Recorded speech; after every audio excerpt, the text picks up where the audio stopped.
How to fix Temu app network no internet connection problem. Hello everyone, I am Bishaka and welcome to our channel. Now, let's get right into the tutorial.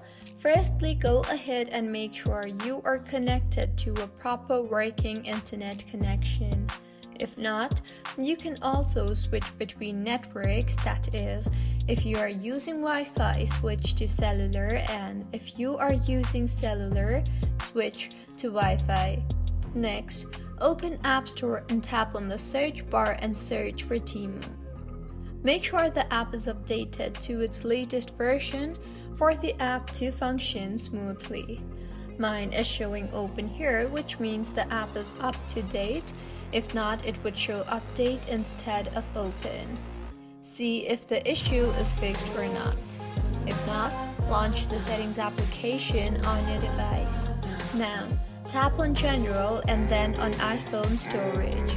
Here, scroll down and find the Temu application and tap on it. Now, tap on the Offload App option and offload the app and reinstall the app again, as doing this will clear the cache in the application.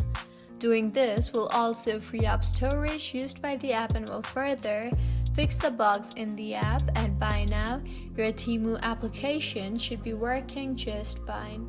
If you find this tutorial helpful, please like the video and do comment if you have any queries. Also, do subscribe to our channel Lock and Chains for similar helpful tutorials. See you on the next one.